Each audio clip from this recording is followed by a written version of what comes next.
Senator, we will begin with you. Thank you for your availability and your leadership relative to cybersecurity.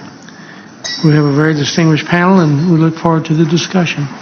If you can use your full 15 minutes for your comments, or you can shorten them and we can have Q&A. Please go ahead. Muy buenas tardes. Good afternoon, and thanks so much for giving us the opportunity to speak to you. I'd like to greet you, dear Congressman, and you're very brave for being here. Dear Pattinger, dear Mr. Pattinger, thank you so much for being here. You have all my recognition and admiration. And I'm addressing you not just as a senator in Spain, but also as a public servant, believing in the need of rethinking national security from its most modern and subtle and dangerous form, the one that operates in cyberspace, and in the cloud or the fog of hybrid war. And this threat is not always seen, but we can feel it, as you know. It's not just about defending a territory, but rather about preserving our sovereignty and our social cohesion and our critical infrastructures in the face of attacks that are not shooting bullets, but they do paralyze hospitals, manipulate elections, or disconnect whole emergency networks. That's why when we were asked about hybrid wars, we could imagine a storm that does not get to us all of a sudden, but rather in waves. A cyber attack disconnecting the number of the emergency phone that we have access to, and a campaign of misinformation that polarizes and divides the citizenship, a sabotage to energy infrastructures, and a financial manipulation, or an instrumental usage of migrations, all of that coordinated without the need of declaring war. This is what the hybrid war is, a gradual aggression multi-domain strategy, and very often without a flag, but that have very clear targets. According to the hybrid of democracies to respond and to keep the denial of the aggressor. Cybersecurity, therefore, is not just a technical matter, or not only. It is a matter of possibilities for any rule of law to work, for the functioning of an economy, and for the public trust. And 2 days ago, we were given the national security report of our country, Spain, corresponding to the year 2024. So it's very recent, right out of the oven. And it's very firm in its conclusions. Cyberspace keeps being the main vector of vulnerability of the national system in our country, both in attacks that are targeted as well as in misinformation, in the interruption of critical services, and commercial and institutional espionage. And that's not just rhetoric, that's the result of the 2024 analysis.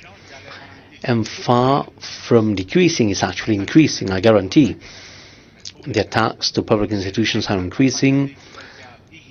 Digital influencing campaigns are detected, orchestrated from third-party countries, and the response systems of our critical infrastructures are put to the test.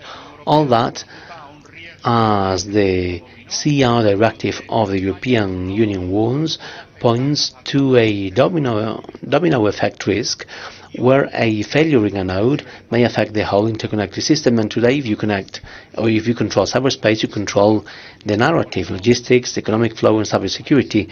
That's why some stakeholders or countries such as China, Russia, Iran, or North Korea have turned this domain into a strategic priority. For example, the Volt Tyson group linked to the Chinese state has been identified infiltrating Western critical infrastructures with living off the land techniques. And Russia combines misinformation, as we know well in this country, with sabotage and cyber attacks to support their agenda in Ukraine and destabilizing NATO. And Iran is launching lethal propaganda operations to divide the allies. And North Korea operates with state cyber criminals specializing in ransomware and in stealing crypto assets. And all of that is orchestrated with a rationale that we need to equal, which is the doctrinal intelligence of cyberspace as a strategic dimension of defense. We're now facing also risks that may be invisible, but that are about to change anything and everything. Artificial intelligence, that we have already spoken about, is now being used to launch cyber attacks that may be quicker or more difficult to detect, to create massive misinformation, appearing to be a reality, and to automate offensive decisions.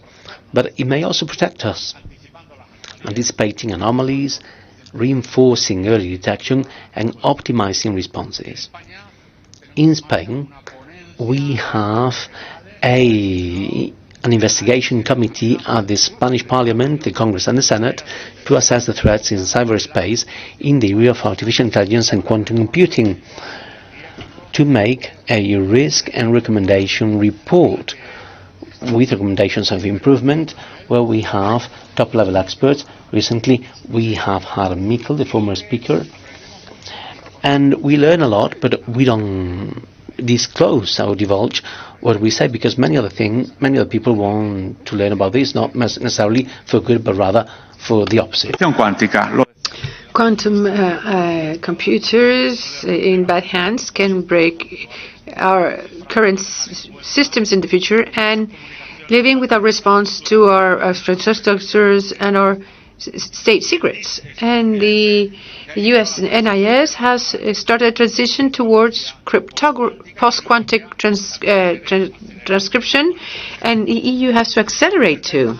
And for facing these threats, we cannot just blind servers. We have to blind a systemic resilience. The core model developed by the European Commission and a hybrid core are a key guide. Resilience is not just resisting, it's adapting, anticipating, and swift recovery, involving three spaces such as the governmental, social, and essential services, operating at local, national level, but also at international level. And it articulates four strategic principles: synchronization, sustainability, solidarity, subsidiarity, integrated in every security planning. And our role needs to be more than just being informal or informed viewers. We need to be responsible actors, each one within their own scopes. We have to legislate, us legislators, with a future view, demanding security from the design of digital products, critical infrastructures, and connected environments.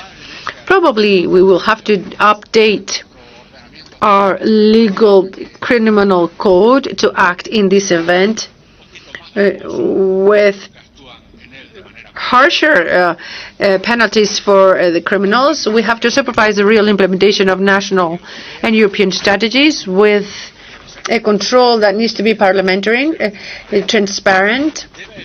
It must also promote, as today, we must promote public and private cooperation frameworks where innovation of technology and legal protection will go hand in hand and will feed back one another, and guaranteeing that this sustainable investment prevents cybersecurity from being the first thing to be cut off spending in difficult economic times. We almost always talk truthfully, with rigors, with pedagogy, because the first firewall of a democracy is a well-informed citizenship. But allow me to make a personal comment here. Oftentimes, we're asked, why don't we tell about everything? Why don't we make each threat public or every fail public? And the reply must be a simple one. Because out there's a lot of people looking at each one of our words to see which are our vulnerabilities. So we cannot explain everything we know, but we must clearly say that we're not just standing still, we're not blind, and that we are acting because we're not alone. Spain is part of our country is part of the Euro-Atlantic Alliance of digital security, and as a senator, I can confirm that we're firmly involved and confirmed and convinced. And let me just finish by saying that cybersecurity is not a department; it's a policy of state. And what's at stake is not the good functioning of a system, but the sovereignty, the truth, social cohesion, freedom of speech. It's democracy, and we must act before it is too late. Because this war, which is taking place in the shadow, won't wait for us to agree. That's why we're all here together, gathered, to say loud and clearly that national security is defended in the cloud, in the code, in the invisible infrastructure that support our modern lives. And defending it is not an option. It's a responsibility that we have to face to all the state powers. I won't take more time. Thank you for your attention, and thank you, Congressman, for this invitation. Thank you. Thank you, sir. Very well stated.